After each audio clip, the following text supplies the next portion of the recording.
Il servait à quoi? C'est ce que j'appelle la safe place. En hypnose, la safe place, c'est l'endroit où on se sent bien.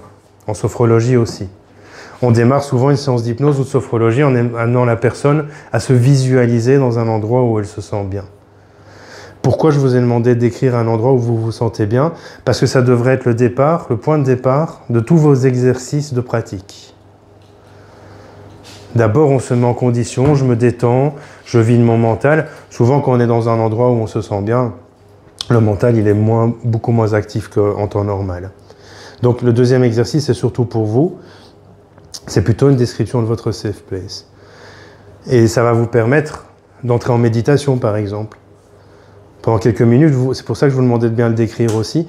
Vous allez simplement visualiser ce que vous avez écrit sur votre papier, le temps de sentir que votre mental s'apaise. Et puis là, vous pourrez partir dans votre méditation, dans votre tirage de cartes, de pendule, dans votre soin.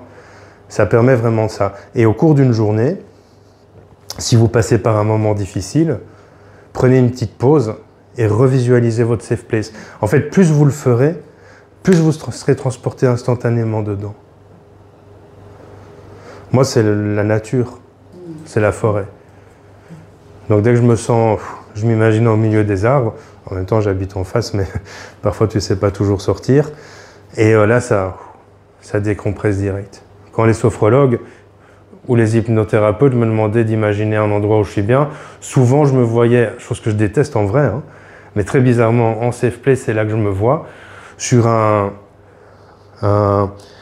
truc sur une piscine, un boudin... Un transat. Non, pas un transat.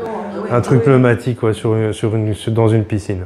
Or, c'est un endroit où je déteste aller. Donc, étonnant, mais mon mental avait peut-être cette figure-là de la détente. Parce que ça peut être très relié à ce qu'on appelle l'inconscient collectif. Pour les gens, la détente, c'est doigts de pied en éventail au bord de la piscine ou sur un matelas pneumatique dans la piscine. Pas moi non, mais voilà, peut-être que mon mental associe ça à ça. Est-ce que c'est OK pour tout le monde?